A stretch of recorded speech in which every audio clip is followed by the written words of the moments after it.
Hello, this is Dr. Kathleen Rosenblatt, and I've been focusing on something other than healing, which is usually my area of expertise, acupuncture and healing, for the last 50 years. And I got hooked. I've always been hooked on music. It's just kind of in my blood.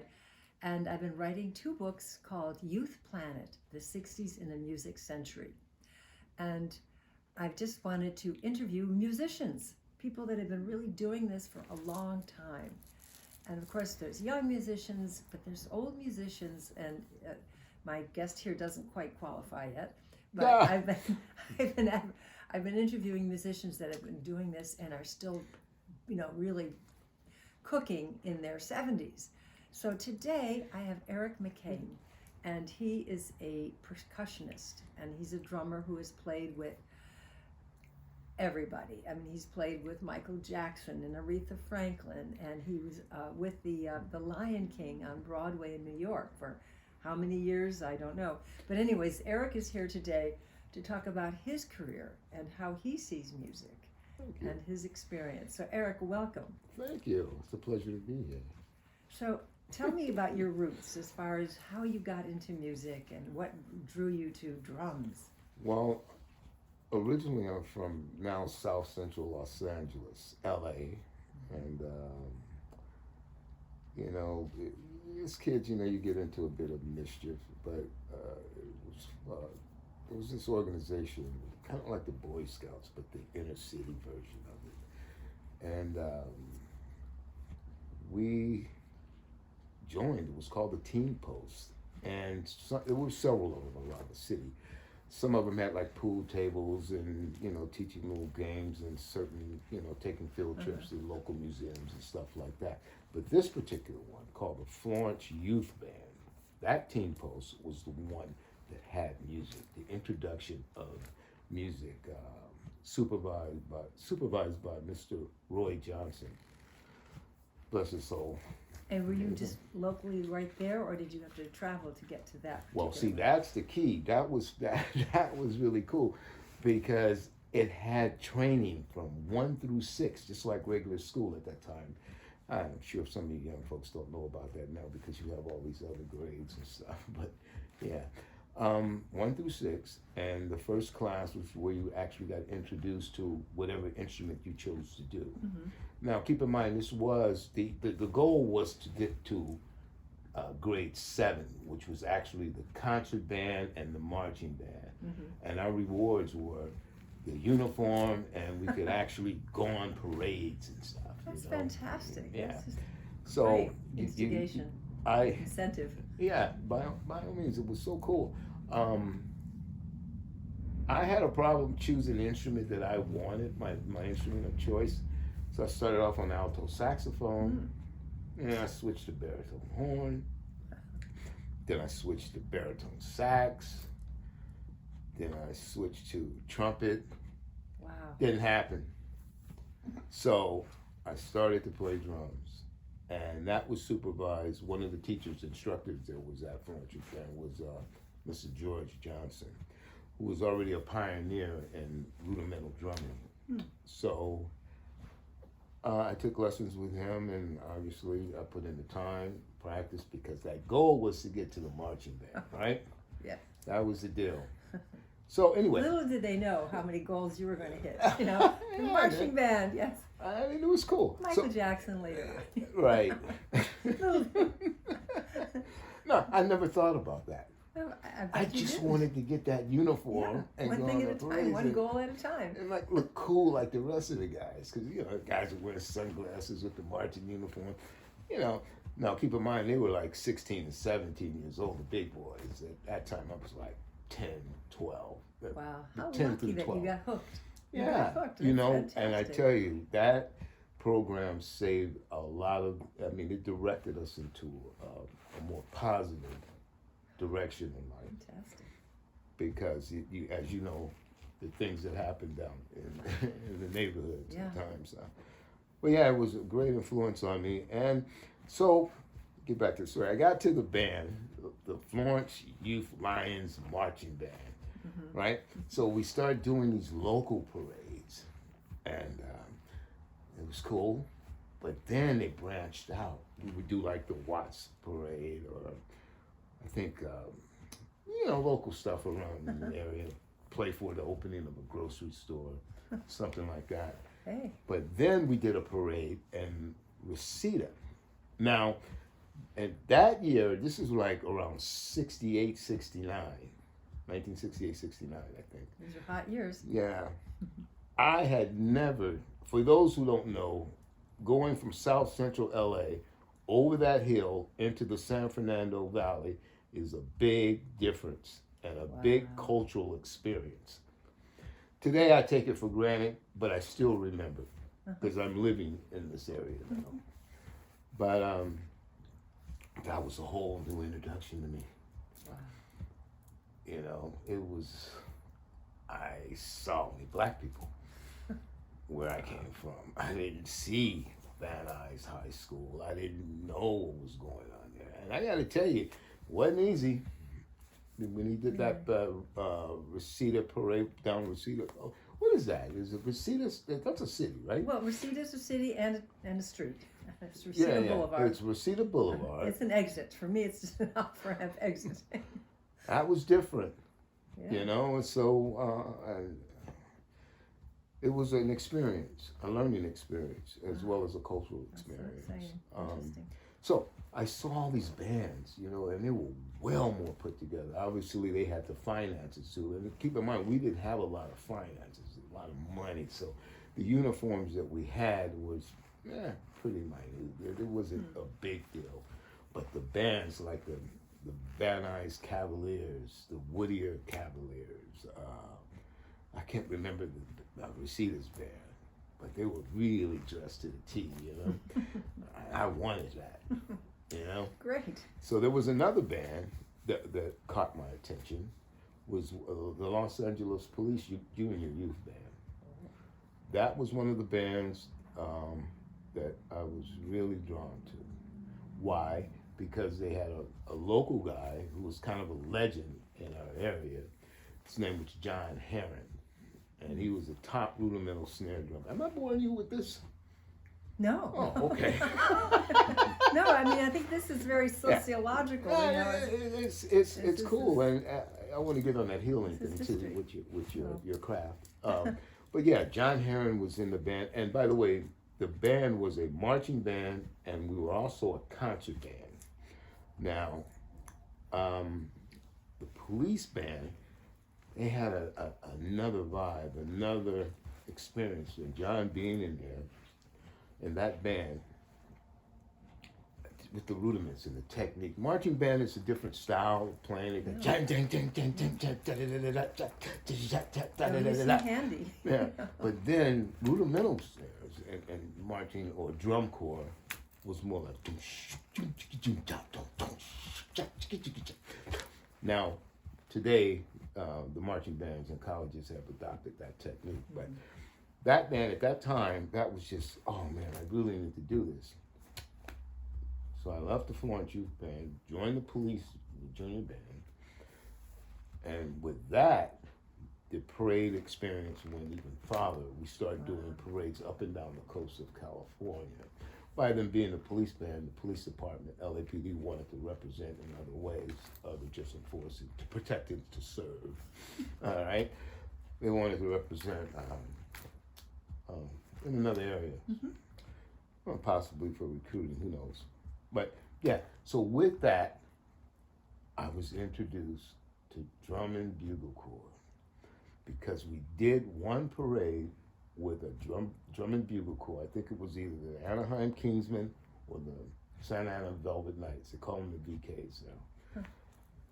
That was a whole different experience. You're talking about rudiments, regiment, coordination, What a skill. training. Yeah. So I wound up getting more information, joining the Velvet Knights in Santa Ana. So you moved? I mean, did you? I didn't move physically, but you know, my mother Showed was up. helping me get back and forth. Oh, you know, I didn't go back to the police department. The thing that was cool about the police department, they actually had a police bus that would pick you up on different stops. And I remember being on that bus because it had the bars. It was the one that was trapped.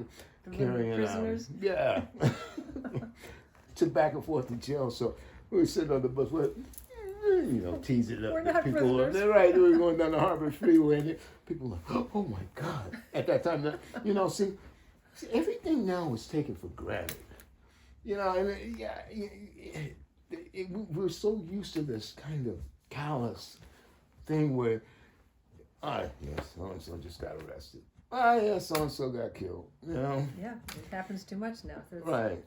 not But news. back then, we would tease the people because, now I think the windows are tinted or something. You can't really see You act like a prisoner.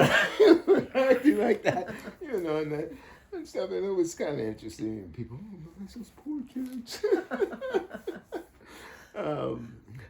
So, yeah, and that was cool. That saved a lot of money on the parents and stuff because they were taking us into a part of the city called Cypress, is where we rehearsed for the concert band. Now, for the concert band. For the marching band, the LAPD, we rehearsed at the old Naval Base Stadium, what is it? Under Dodger Stadium? Chavez Ravine? Chavez Ravine, right? Yeah. There was a naval base there. I don't know what they use it for now. Naval base. Yeah. Did you know that? No, because It's what can the huge. ship do there? It's a huge base. There's Naval base. There's no water. No, because the Navy's all over the place. I They're in guess so. Cedar Rapids, Iowa. Oh, man. But yeah, there was in a huge auditorium. No, not an auditorium, an arena that was indoors that the police band rehearsed. Cool. Now I think LAPD has that as a training camp. Okay. I think that base was built for World War II. But either way, I can start talking about the history of the city. So from there, you went to all over the state of California. Yeah. And then? All over the state of California, then the local states, Arizona, Nevada. Wow. That Great was really good experience. experience. So how did you suddenly go to the next The next level? step, I saw the Drum and Bugle Corps thing, and the Velvet Nights I joined. We get back to that topic. That was an incredible experience because it taught you discipline. That's the main thing about it. But that traveled all over the country. We had what they call corps season, drum corps season, and that's in the summertime. And the parents at that time would raise money, to travel from different shows all around the country. I mean, as far as New Haven, Connecticut, we would be on a bus driving from LA to Connecticut or Wisconsin. There was the show that was a big show was the very first Drum Corps International show. And that was in Whitewater, Wisconsin. I think that was the year 1971 or 1972. I'm not sure. And that was when we participated. We didn't make it to the finals, but it was just you're a kid, and you're traveling on this. You remember those Greyhound buses with the double decker on them, and they banned them? Yeah. Yeah. Well, at that time, I think they had just banned them because they were flipping. You remember? I forgot that part. So we bought some of them. When I say we, the Velvet Knights, and we were using those buses. Wow. No, I take that back. The Kingsmen had those buses. We had a 1958, one of those old Lucille Ball buses that you see when she and Ricky are traveling around in New York or something, But yeah, and so from there, it just got more interesting. I got more involved in music because I was exposed to a lot of different types of music, classical music. We always listened to R&B, that was our thing, but I got outside of that. And I was curious about the different rhythms, the different chord progressions, and I wanted to expand on my percussion. See, I'm not a drummer. I don't play drum set. I am a percussionist. A rudimental snare drum. I play timpani, mallets, marimba, xylophone, vibraphone. And those instruments are very helpful within the orchestra. So my mother was working downtown at the Music Center, Dorothy Chandler Pavilion. And at that time, Zubin Mehta was conducting the LA Phil. And she, for some reason, they became friends, or he just saw her in the hallways or something. And she asked me, asked him, hey, my son is playing, trying to play drums. Do you have any suggestions and stuff? So I said, sure. We have something called LA Phil Youth Orchestra, a youth program. So I went down, I auditioned for that, I got in it. Oh God, I was so afraid. I was nervous as heck. I think I went twice and I gave it up. But then I went back. Because I'm that person that I'm not gonna let this beat me, because my ego and stuff, it ain't gonna happen, So I went back and I got more familiar with the instruments of the orchestra. So I started listening to Stravinsky, Mozart, and by the way, I'm going to jump ahead a little bit. That's important for all. I advise that to all the young musicians, the new style of playing with all these drum machines and the samples and stuff. It's really important that you learn the instruments of the orchestra. You don't have to be a classical musician. You don't even have to like classical music, but if you really want to understand music, learn the instruments of the orchestra, and most importantly, learn the piano.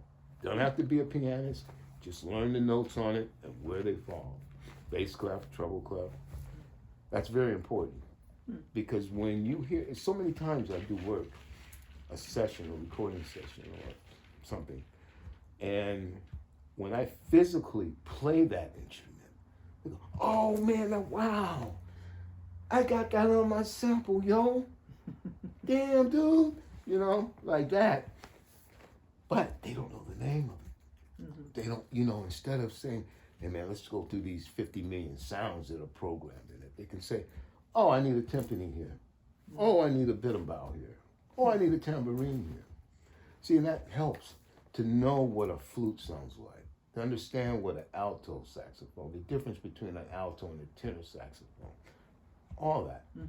A violin, viola, cello, upright bass, we're talking about somebody. Well, that's great that you had that experience. Yeah, what a conductor does, what is the responsibility, and what's your responsibility. So how long were you in the youth band, youth orchestra? Oh, man. I think all of that, I stopped in probably 1970, 70. I was kind of back and forth, because after I got a little tuned in on percussion,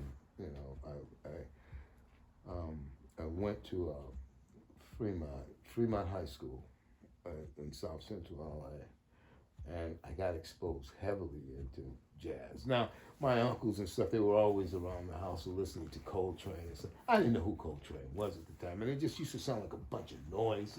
But,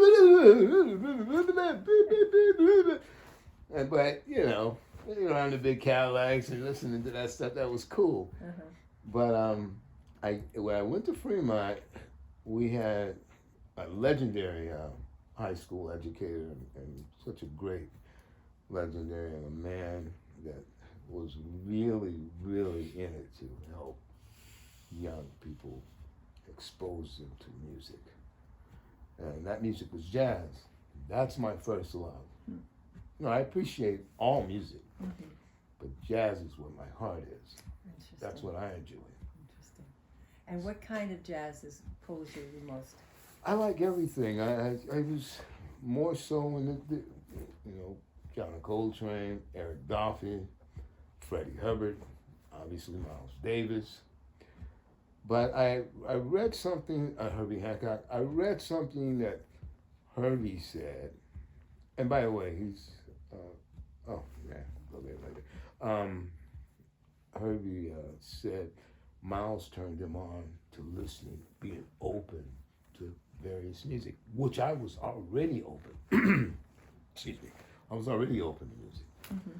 And, but I had, since I was doing the jazz and listening to other jazz musicians, I was kind of turning off the whole, our roots, the R&B, and what Jimi Hendrix represented, and what was their contributions to music. Sometimes us jazz musicians, or we jazz musicians, sometimes become kind of biased, and it's unfortunate, Mm-hmm. you know. But yeah, that helped a lot. It's just like with the classical music, Mm-hmm. same thing. You want to get that? I'm just turning it off. No, you can answer it. No, I don't know. Why not? It's junk. There you Probably go. junk. That could be Burt Bacharach calling you from his soul. That's right. Yeah, Bert. Sorry, Bert. I got a bigger name, Bert. Well, it's so interesting because jazz is so vast. Yeah, I it do is. talk about it in my book, and I have to admit that what I was pulled toward in jazz was Louis Armstrong and Earl Father Hines, and then later Chet Baker.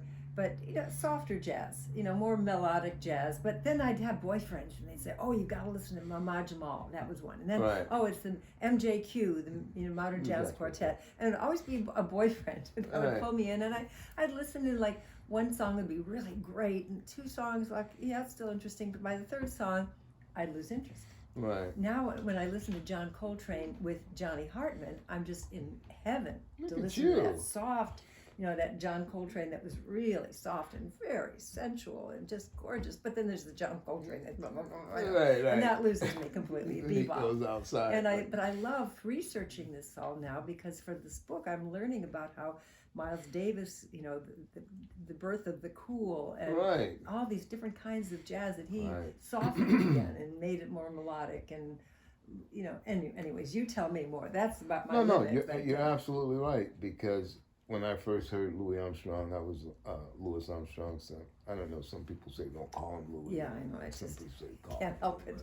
well, Mr. Armstrong. Yeah. I didn't quite understand it. It's the same as when I first heard Coltrane, or better still, when I heard Miles Davis, I'm going like, this guy can't play, because he comes in with a whole nother approach. Yeah. I mean, not like a Freddie Hubbard or, well, you mentioned Chet Baker. I don't want to compare Chet. That's a whole different style to Miles, but Clifford Brown. And there's so many guys out there.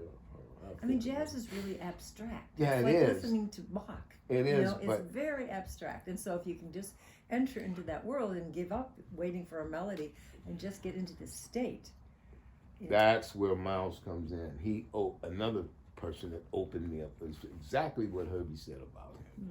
He opened me up to hearing different things, abstract stuff, sounds. And that's probably one of the reasons I became a percussionist. And I'm not talking about a classical or percussionist. I'm talking about getting into the congas and ballets, different styles of playing, different styles of learning the history of some of those drums, where they come from, and the stops that they made through up to America. When I say stops, I'm talking about the slave ships, because as we know, all those drums came from that world of Africa.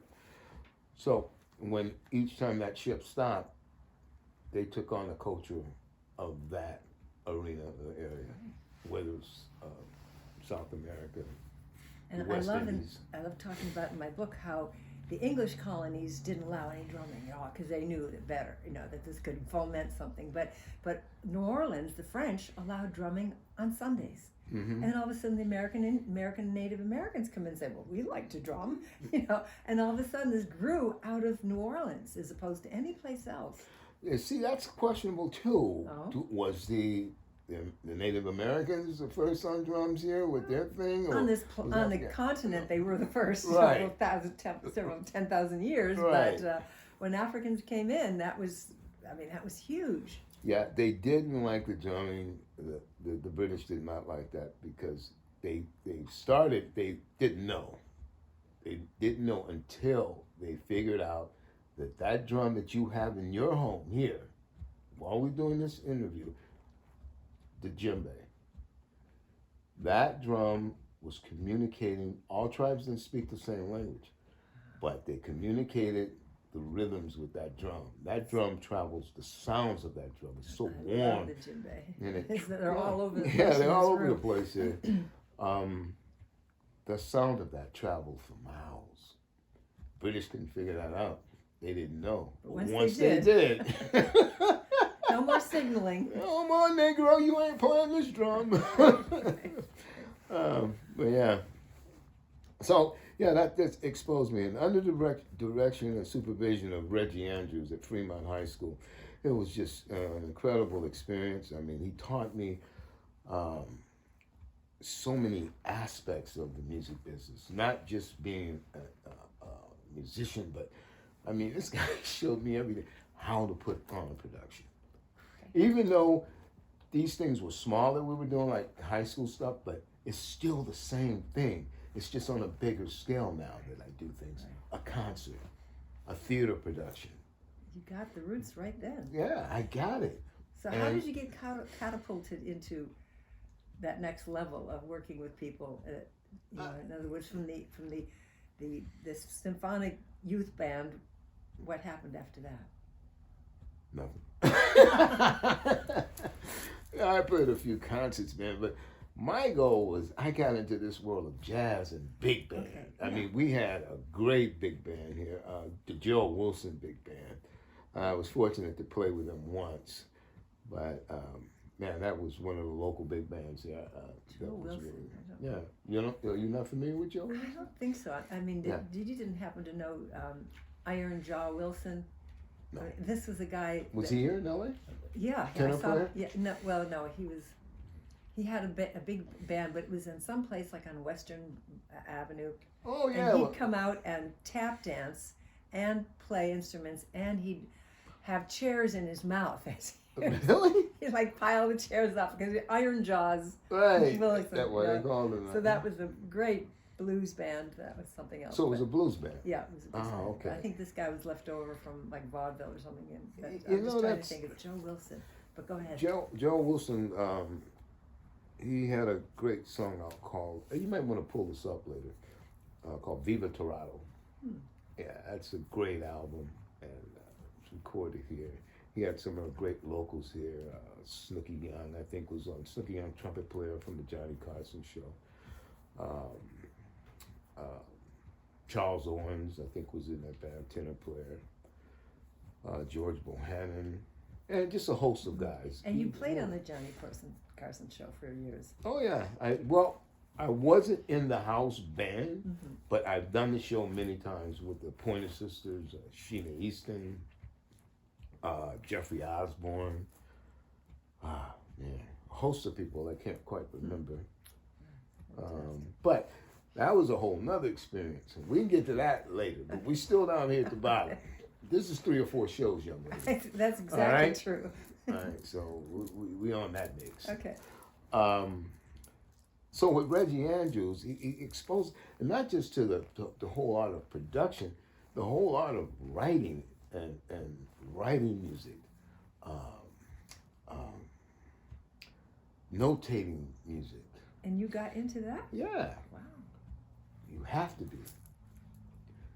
One thing I knew then, or should I say I didn't know, but I found out still in that era, which was great.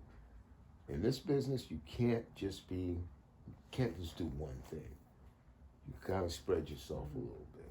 Not say spread yourself too thin, but reach out, reinvent constantly. I'm constantly trying to reinvent myself, especially now since I'm a few years older. Yeah. So, go ahead. Well, you continue. Because you've got a lot of stories to go, so. Yeah.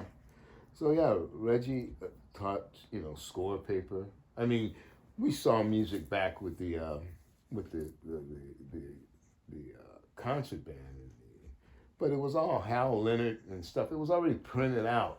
I didn't know that someone could actually do that and write charts. Now, do I write charts? I try to. Am I good at it? No, but I know how it works. Okay.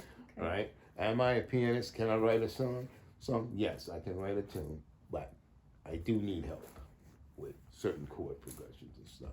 But the point of it is to learn a little bit about everything, so at least you can be able to talk intelligently to a songwriter or a composer that's actually putting down what you hear. Oh, that's another thing too. It's very important that you get people that are like-minded around you. And that's not easy. That's been one of my hikes. and very tiresome hikes. But I think right now, matter of fact, I know it's coming together. It's together now. I have people around me that are very seeing eye to eye that where we are. Well, this is certainly the rudimentary of how to launch yourself, especially in those years. I think there was probably even more opportunities in a way then than there is now with all this electronic music and everything. Maybe we should let this be show one, because there's so much more to go. And like as you just suggested, we got several shows here. So let's wrap this one up right now, because this is so interesting to hear Eric McKain really give us the roots and the legs of what it took in his life. So Dr. Kathleen Rosenblatt, my book is called Youth Planet, the 60s in the Music Century, the events, escapades, and issues wrapped in music. And Eric is one of those strands that we're going to hear about. So thank you. The strand. Ask them where you can find them. Oh, yes, please. Eric, how can we find you? What is your contact information we want to share with our guests? I don't have that information right now, or I don't remember it, but I will get that information to you. I have it, but my colleague has it. All right. And I'm sure you can plug that in. Yes. Right? And how do you spell your last name for the audience? MC capital KAIN. Okay, that's a good one. ERIC. All right. Percussionist / concussionist. All right. Thank you. Okay, so let's take that exit again. So you're going to say, wow, this is super fascinating. This is definitely part one, and we're going to do more parts with Eric McKain, and then talk about your book and your podcast. And then when she says, how can I find you? Backbeat with ericmccain.com. Okay. Is your website. Okay. Backbeat. And your podcast is on Pantheon. And talk about that a little bit. Okay. And talk about who you've had on, and it launches every Tuesday at noon. So go into drive-in. Oh yeah, we have to do that for each episode. Yeah. Eric McKain. What it is? What is It's it? Backbeat with ericmccain.com. I should know that shit, right? Backbeat with ericmccain.com. Backbeat with Eric McKain. It's not it's just Backbeat. Oh, I have it on on my ownership as okay, Backbeat. Okay. All right. Put your phone down, Eric. All right. All right. Whew. So going to, this has been amazing. Part one with Eric McKain. Can't wait for part two, part three. I'm Kathleen, Dr. Kathleen Rosenblatt, Brain Body Bliss Podcast. Plug your book, Heavy. Plug your website, and then Eric, where can we find you? All right. Just a moment. Eric, this is so exciting. We've got to do more shows. So this has been very exciting to share with Eric McKain. And I just wanted to say goodbye. This is Dr. Kathleen Rosenblatt.